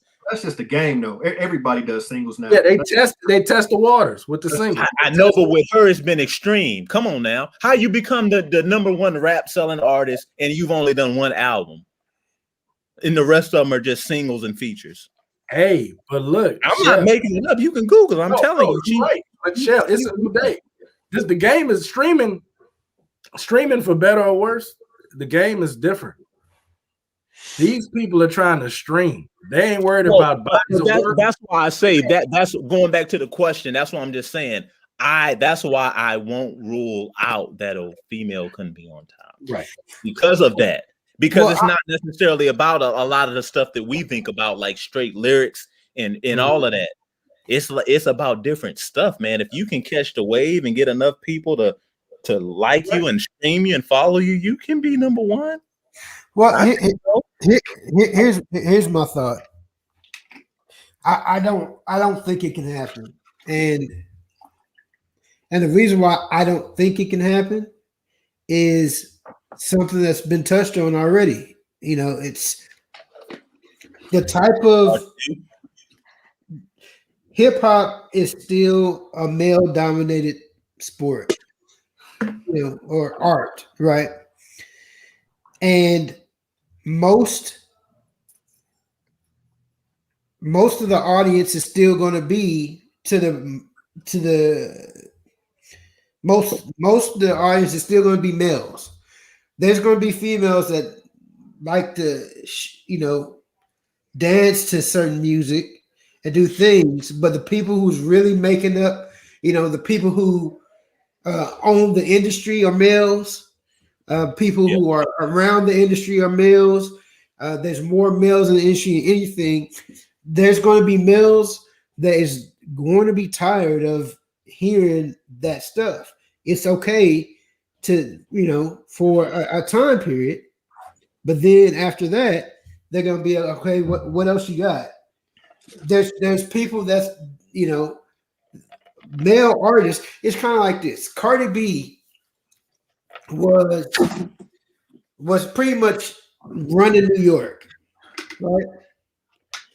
And then you had You mean from a music standpoint, or from the fact that she's a blood? No, from a music standpoint. Oh, okay. Go ahead. But all it took was a Mexican with rainbow hair to become the king of New York by putting out a few singles. Ooh, he's not the king of New York. First of all, she is Puerto Rican. She is not Mexican. Woo. No, not Cardi B. No, you talking about Tekashi shit. I'm talking about Tekashi. Oh, I'm sorry. Yeah, when did we switch gears? No, I'm just saying how easy. You didn't send me that in no email, dog. No, about Tekashi. You got to think on your toes. Okay, my bad. Yeah. It's go ahead. My bad. As they say in the Senate, I yield. But it just takes people are only going to want to see certain things for a short period of time, and then after that, it's to be business as usual. You know what I'm saying? And business as usual is okay. This is a male-dominated genre. Everybody who runs it, the record executives are males. Everybody is males, and there's they're not going to be listening to a bunch of stuff females say about what they're doing to guys for so long. But here's the thing though. The question wasn't, is a woman gonna take over the music industry? You just said, is it possible for a female to be on top, to be number one? Whether it's, that can be the case for a month, that could be the case for a couple of months, right? You're not going to tell me you think that a female artist can't run the game for a period of time, because some have come pretty close to doing it. But in that case, Nikki did. Happen. Right. But I don't think. Okay, so Nikki came out before Drake, right? Right before Drake. They were kind of simultaneous.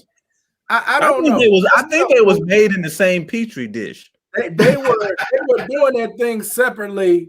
They were doing a mixtape, and then Cash Money picked them up. So because since Drake's been in the game, Nicki hasn't been on top of Drake.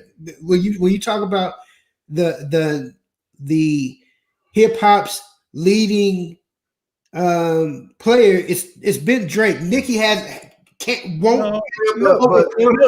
she hasn't because of Drake though. It's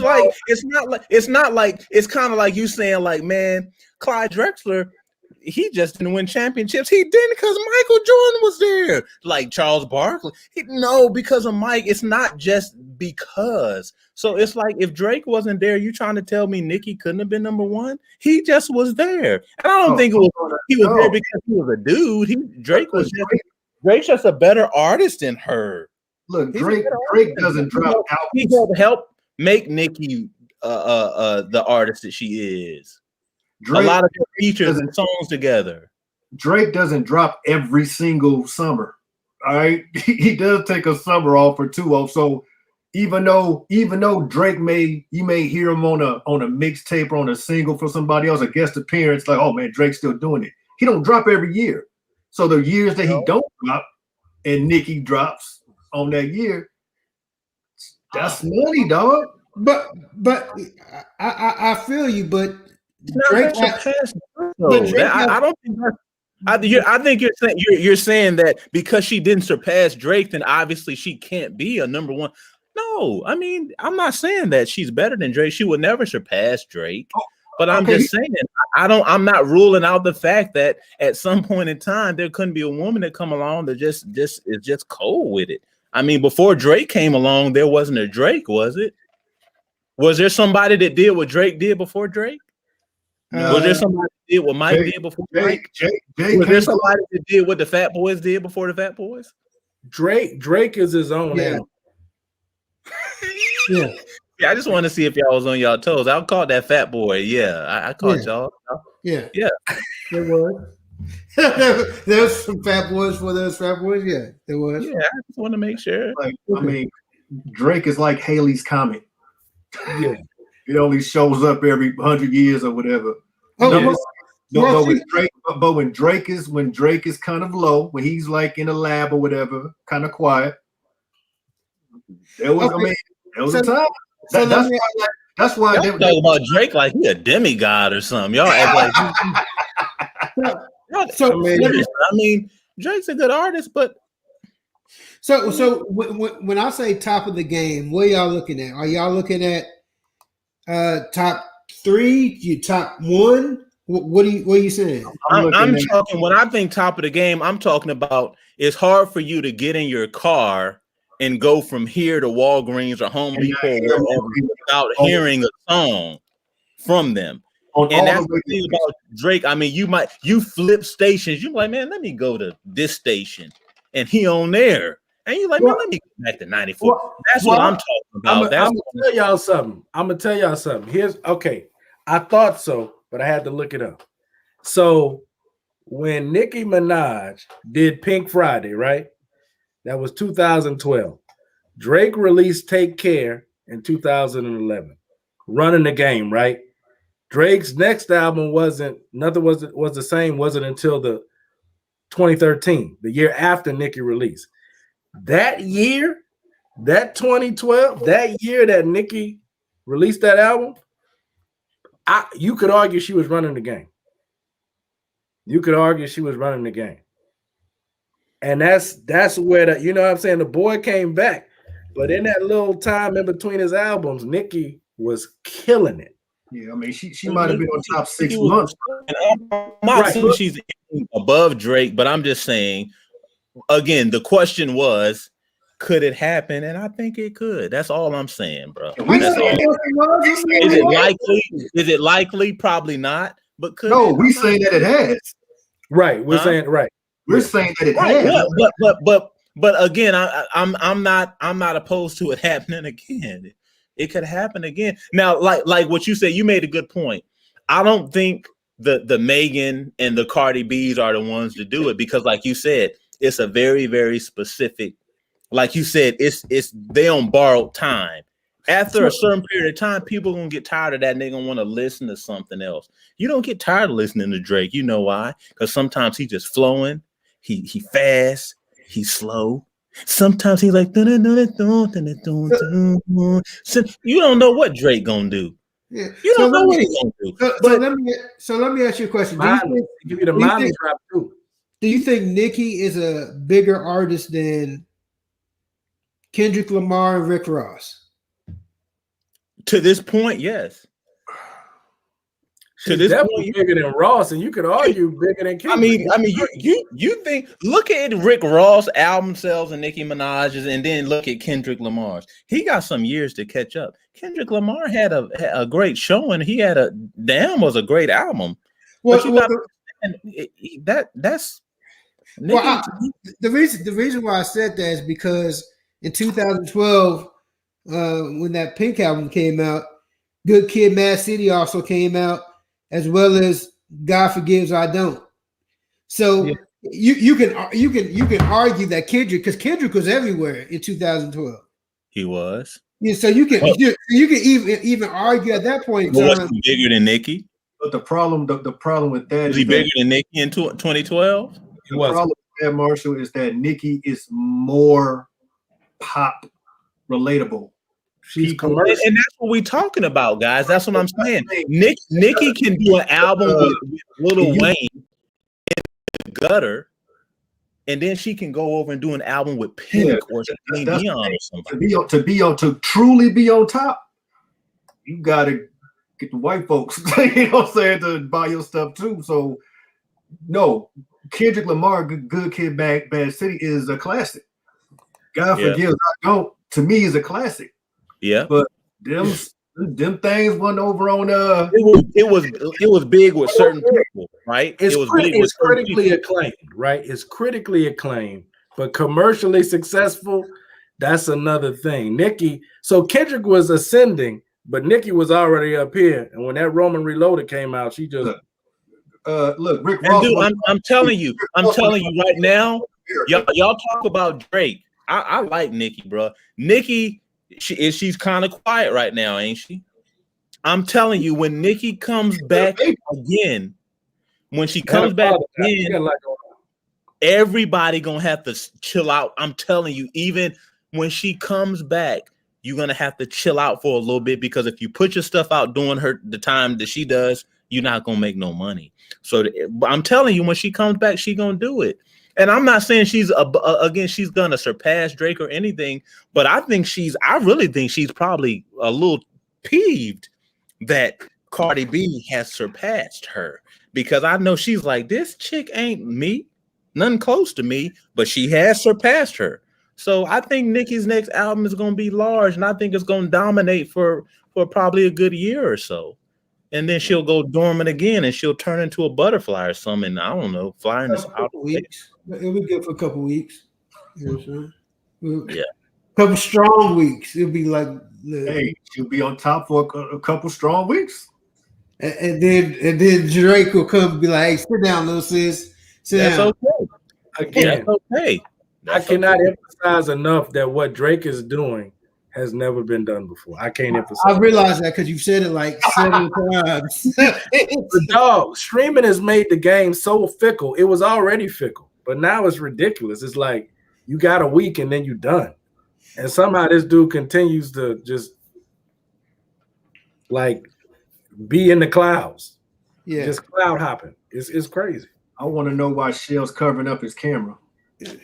Well, obviously he's censoring himself, cuz. Yeah. I mean, do you want to see me like digging up my nose?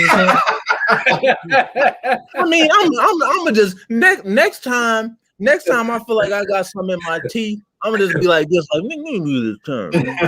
Hey, it just need like that little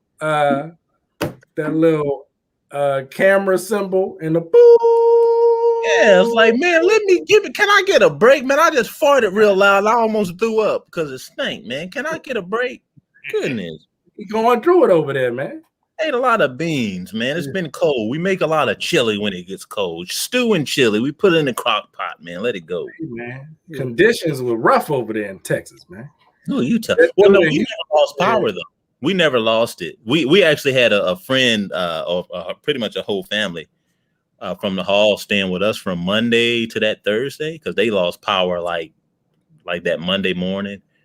Their house was cold, and they got little kids, man. I'm talking like 5, 3, and like 2. So no! You can't let them stay with you, Chef.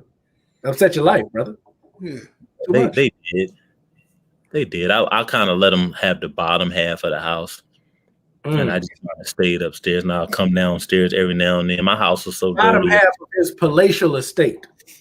Yeah, y'all continue your personal conversation on your own time. You can talk about your rescue family later. I'm sorry. Get back to it. Oh, what? This a podcast? What a podcast? What is this? So we'll move on real quick. Let's talk more about why you won't listen to R&B at a gas station. I will. No, I think we covered that. Yeah. So we all have favorite albums, and we also have favorite albums that a lot of people feel that are slept on. Or albums that Julian will laugh at when you mention. Yeah. I mean, the little flip. I want to say the Leprechaun like real bad, but I know. But I'm little flip. What? I digress. So we'll start with a hip hop head Julian. Brother, Yeah. go ahead. Which little brother album are you going to bring to the forefront? Hold on, go ahead, Julian. I have to do something.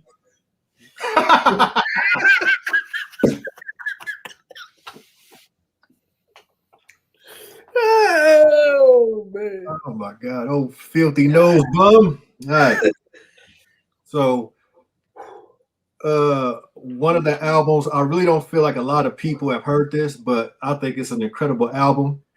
It's called Thriller, by Michael Jackson. I think Who? I feel like it came out at a time when Thriller. people just wasn't ready to hear music from Michael. So Thriller, and then Doggy Style. I think that's an album. I think it only came out like in a couple cities out west. But Who did that one, cuz? man, some guy named Snoop Doggy Dogg. No, Oh, but you know, Charlie Brown and them. no. So mine is Kamikaze by Twista. I love that album. I think it got some love when it first came out because of Kanye and everything, but I don't know if that's one that people go back to necessarily. But Kamikaze to me is a great album, front to back. I love it. And then my other one is this is another album I think that a lot of people may have slept on, and it was a double album, and it was the documentary 2. I think that's had a lot of really, really good music on there. And for it to be a 2-disc album, it had a lot of hits. With some 2-disc albums, man, you have a lot of filler. But I think he nailed most of them songs on those 2. So yeah, Kamikaze, documentary 2. Okay. Let's go with you, O. Yeah. I mean, I would have to say, for me, it's a little known album by Dr. Dre called The Chronic. No. So I think I did one hip hop, one R&B, and I got an honorable mention on R&B. But okay, so Street Hop by Royce the 5'9". This was a great album from a dude that just recently has come out with what I think is his best album, The Book of Rhyme. But this was about the allegory. Or the allegory. It's an argument that it's not good. It's not good. I mean, well, it could grow on you. But anyway, The Book of Rhyme is cool. But Street Hop, man, the storytelling, the beats, and he was going crazy with the bars on there. Like, that is one of my favorite Royce the 5'9" projects from beginning to end. It's not that long, and it's a great album. So check that out. On the R&B side, because I felt like a male chauvinist this whole show, I'm gonna give some love to the Walmans. All my Walmans out there. I'm gonna say Tidra Moses, Complex Simplicity. Huh? Little, not too long about, but like just bangers straight through. And then she's a New Orleans native. Just a coincidence. Woo, just a coincidence. And I'll say honorable mention, man. There's a new chick out here called Cleo Soul, man. Rose in the Desert. That album dope. She not getting a lot of pub right now, but she's dope, man. She's dope. She's a female, and she's also a female. Let me do an honorable mention for a female, Anne Marie. Anne Marie first album, dope. Okay, I'm done. Cool. Sheldon.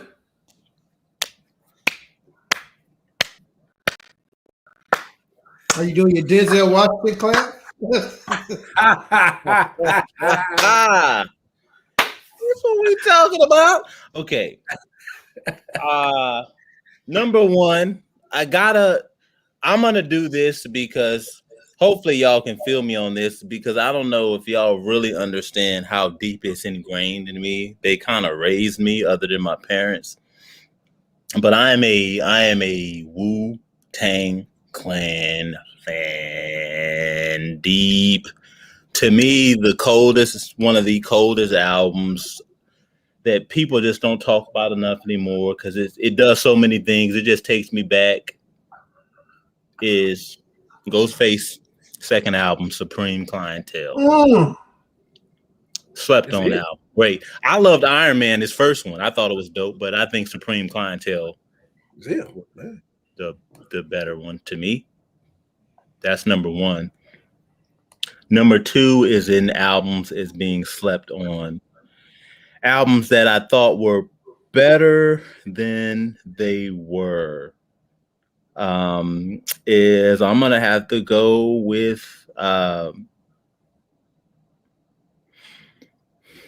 it's a toss up, man. It's I want to say the Black Album because it didn't get a lot of love. Jay-Z's Black Album, it didn't get a lot of love, but I'm gonna go with Reasonable Doubt and say that's number two. As far as that album is considered a classic. I don't think it's highly. I know it's a classic. Trust me, I listen to it daily, bro. But to me, it's not as much of a classic as it should be. It's one of the dopest albums Jay-Z ever did. Okay. So let me reread this question. Two of the most underrated or underappreciated albums. Okay. I'll go with Wu-Tang Forever then.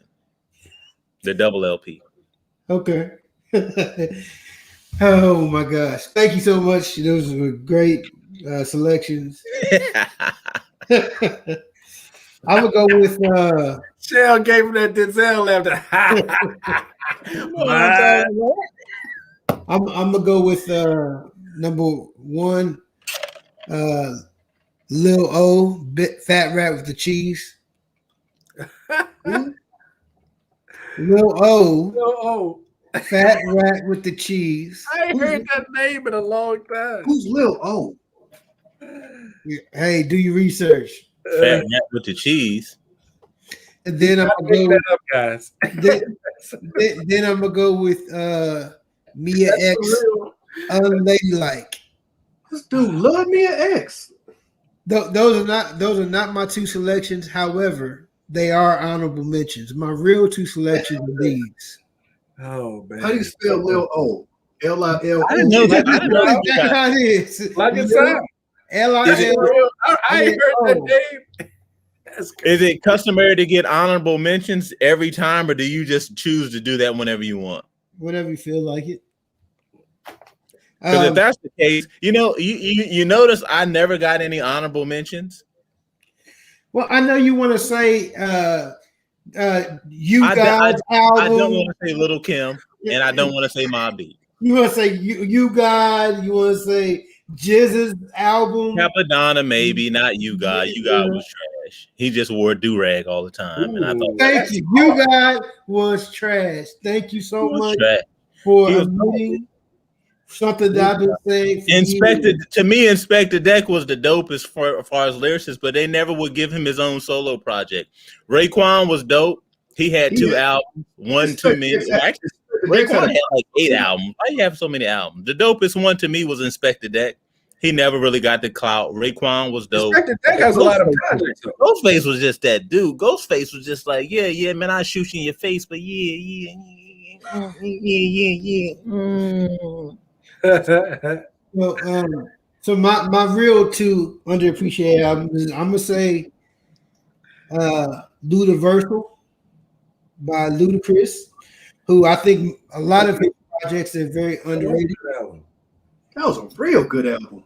Yeah, Ludiversal was a dope album. Nobody talks about it. That's that one. Another album, I'm going R&B. I'm gonna go with "I'm Ready" by Trey Songz. That's a dope album. That's a dope R&B album. I'm ready. Yeah, I don't think a lot of people give that enough props. Even though it had quite a bit of solos, people really don't talk about Trey Songz a lot, I don't think. but he puts out a lot of quality projects. You know what album I like better than that one was Trey Day. I thought Trey. Oh, I remember that album. Woo. It's not I'm Ready. It's just Ready. But yeah, I'm thinking Tevin Campbell, but Ready. I thought you was about to say Tevin Campbell. Like, no. But yeah, those are my two. Ludiversal, dope album. I better never come to Texas and catch you pulling up to the Tevin Campbell. That's just a side note. I better never. If you was running low on gas and you needed to go up to a gas station and you had Ready playing real loud, would you turn it down? Oh, never mind. Well, are we going to talk about this again? We do. Okay. So, Julian, if you're at the gas station and your phone rings and waiting for tonight's playing, are you hitting ignore? That's always like his only fallback. That's not my only one. It's just my no. It's just my no. Get new materials old. No, this is great material. So go bump Lil O. Lil O is good. Lil O is good. Fat Rap the Cheese. Listen to that album. Don't listen to any other albums by him. Just that album. That one. All right. Well, to close the show out, we're gonna give everybody a chance to say what's on their mind. Yeah, I said it. Come alive and direct. Chill. With you being the first timer, man, I'm gonna let you start it off. What is your "yeah, I said it" statement, sir? Man, yeah, I said it, man. You know what?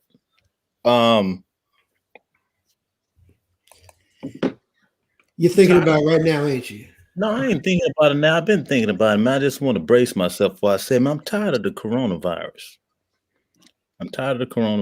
I'm ready for it to kind of do its thing. It did what it needed to do and need to go. People, get your vaccines if you want to get it. If you don't want to get it, don't get the vaccine. But as African Americans, we need to stop tripping and stop acting like we don't want to get the vaccine. And I'm not talking about these African Americans, these four that I'm looking at, because we're actually pretty light skinned, except you, Woo. I apologize. I'm sorry for that. But it's time to get the vaccine, man. Get the vaccine, man. Stop tripping. Because I want to be able to get back to where I can sit down at a table with my boys and slap them dominoes and sling them cards and sip some yak and eat some ribs. And okay, maybe not ribs. We ain't got to do pork. We'll do some beef tips. How about that? Or some chicken or something. You know how I do it, because the football season come around, and you know when football season come around, the yak pours and the cards fly and the dominoes slam, and we watch the game and we eat good. So that's what I want to do. So yeah, I said it. I'm tired of the coronavirus. So let's get right. Be safe. Take care of yourself and your family, man. But let's get back to what we used to do, man. That's what I gotta say. That's it. Yeah, I said it. Corona is no good. Bet. Julian. Yeah, I said it. So I have two because I wanted to. When I first heard that this movie was coming out, I was totally against it. Didn't want it, didn't need it. And that's Coming to America 2. I'm like, it's like trying to paint the Mona Lisa over. You know what I'm saying? Like the Mona Lisa 2. Like it. So anyway, I was totally against it, but I think it might be funny. I saw the preview. I saw two previews actually, and I'm like, you know what? This might be pretty funny. So I'm gonna go ahead and say, yeah, I said it. Coming to America 2 is gonna be pretty good. It ain't gonna be the first one, right? It ain't gonna be the first one, but I think it'll be pretty good. And my other I said it is another movie that's coming out about an Asian basketball player called Boogie, which I believe is going to be one of the worst movies of all time. Right up there with The Equalizer, the new one. But yeah, an Asian basketball player. I mean, I ain't seen too many of them. It just looks cool. corny to me, honestly. It just looks bad. It looks like it should be on BT or you know what I'm saying, one of them UBN. So I think Boogie's gonna be bad. They're only putting it out because of Pop Smoke, but whatever. So Coming to America 2 is gonna be good. Boogie will be bad. Back to you. All right. Oh, Digit. So I have a couple. Yeah, I said it. And I gotta say, man, these yeah, I said it. As a black man, I don't want to say what I'm about to say, but yeah, I said it. That's the segment. That's what it's about. You don't like Hennessy. Oh, I would never. So, not a long dose.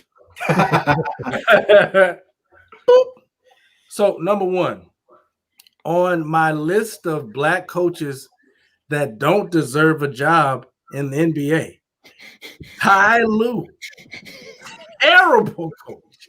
Yes, and I would tell you what the last straw was. Was it him being stepped over by Allen Iverson and disrespected? No. Was it him not calling a timeout when LeBron dang near scored 50 and they had a chance to win game 1 of the finals against Golden State the year LeBron brought a team of high schoolers, junior varsity high school players to the NBA finals? Was it that? No, the final straw was Paul George going off for 30-something points the other night against the Brooklyn Nets, and he takes him out because he can't play the final 3 minutes because, oops, he reached his minute restriction. I wonder who won the game. Yeah, Brooklyn won. Yeah, I said it. Ty Lue, horrible head coach. Usually I don't talk about my black people because I want them to have jobs, but he don't need to do this no more. This is no good. This is no good. Not for anybody, Woo. Not for anyone. All right. Not for anybody. You said this is kind of like an intervention. Like somebody needs to talk to him. Somebody tell him that you just need to like start raising. Enough is enough. Just raise people. That's what you do. So you're like get a good white coach in there because Ty Lue ain't it. Anybody, he could be Asian, just not him. Get Boogie. Not Ty Lue. Boogie, yeah, just not Ty Lue. Okay, yeah, I said it. Number 2 also hurts me a great deal, and this has to do with something my cousin mentioned. Yeah, I said it. Queen Latifah as the equalizer is ridiculous. Ridiculous. I know she was in San Antonio. She's tough. Do I believe Queen Latifah can punch dudes in the face and take them out? Yes. But do I believe she's a highly trained CIA agent who stumbles when buildings explode and barely make? No, I don't believe you, Queen Latifah. You need more people. I love Jane Owens. She's one of my top 5 female lyricists. No, stop this. Stop it, Dana. I just Tell him how you really feel, son. Tell him how you really feel. It's terrible, man. I didn't want to say that. It's been building up in me. I tried to get through an episode twice. All right. Yeah. No, ma'am. Ma'am. Those are strong. Yes. He made Shell fall out of his seat like Cam Newton. Or he died. You okay, Shell? I don't know. His screen froze. That's left the building. All right, so I said it. So classics, depending on the genre or the type of entertainment, are affected differently. Like classic songs, classic albums are you can re-listen to them, right? Mm-hmm. Classic movies, not so much. And my example is Karate Kid. So when you watch the movie when you're younger, it was like a classic. Rewatching the movie is terrible. And there's several reasons it's terrible. Are From you talking about old movies or just the Karate Kid in general? a lot of them. There's a lot of movies that the acting is just bad. The last When you watched it as a little kid, it was different. right. And that's the difference between classic movies and classic songs, classic music. Like the Last Dragon, the acting was terrible. It's a classic. The acting is terrible. Karate Kid though had like unbelievable moves, unbelievable acting. It was just bad. I thought Jaden Smith did pretty good though. Anyway, the thing about it is when Karate Kid comes on, I'll still probably watch it because it's programmed in your mind. That's classic. Woo. Woo, do you think this is? I watched all 3 in the last 2 weeks. That's what I'm saying. But I don't. You know what? But I don't understand. I don't really understand. I watched 2 last night. Like, a movie can have bad acting. You watched part 2 last night, and I don't know. It's just been on Amazon for some reason. It's just been on there, and we watched. We even watched it. What was the one with the girl in it? The next Karate with Hilary Swank in it. Yeah, we watched that one. That was about 3 weeks ago. We watched that one. But yeah, how do you feel about yourself? I mean, your self-respect, is it intact? It's still there. Yeah. All right. I mean, I don't get what you're saying though. A movie can be bad and still be a classic. No, what Woo's saying is like when you watch it as a kid, you were like mesmerized by it, but now as you watch it, you're just like, man, this is pretty. From an acting standpoint, it's horrible. You still like the movie, but you're just like, man, I didn't pick up on that as a kid how bad the acting was. Yeah. Do you think your deep-seated prejudice against Asians comes into? No, I mean, he's prejudiced against Asians, definitely. When you get older, you just pick up on things. You know what I'm saying? You pick up on, Mr. Miyagi telling Daniel-san that the crane kick was the most unstoppable move. If you do it right, it's undefensible. he said the crane kick was undefensible. If you use crane technique, it's indefensible. You let somebody try to crane kick me at a gas station, I'm gonna break. I wish I would wait for somebody to crane kick me. Hey, look, crane kick. Hey, look, the directors of Karate Kid 2 knew that, which is why when he tried that crane kick in part 2, right. That's the thing. In the first one, the crane was. Johnny did not know what happened. It's like an alien came down and took him away. But all the dude did in part 2 when he did the crane, what dude did? He just fake like whoop. If I was Daniel-san in Karate Kid 2, I would look at Mr. Miyagi. I thought you said it was indefensible. What happened? Yeah, because apparently. How they did the movies is it was like a couple months later. So a couple months later, from him winning the tournament with the crane kick, 2 months later, this indefensible move was completely defensible. But here's the thing, though. Here's the thing that y'all missing. If you was in America, you didn't know that. You had to go to Okinawa to know the defense. That movie's American made. They was in an area where the toilet flushed backwards. They didn't know that in America, but over there he was just like, yeah, he just knew he juked him. Like, pow, he faked, and then next thing you know, he was putting them hands on Daniel all day until he put that drum on him. and then hold on. By the way, how come the Asian dude wasn't blocking them punches? Because just like the crane technique in America, we would have been all over it. It's indefensible. In America, the drum would have been like, man, what are you doing? I'm about to knock you slam out. The crane was killing people in America. It's like 30,000 people died in the 80s from the crane. But in Okinawa, the drum was killing people. 30,000 people in 1 year. And didn't he try the crane kick? Get over here and kick. We got another what appears to be a crane kick victim. Call the corner.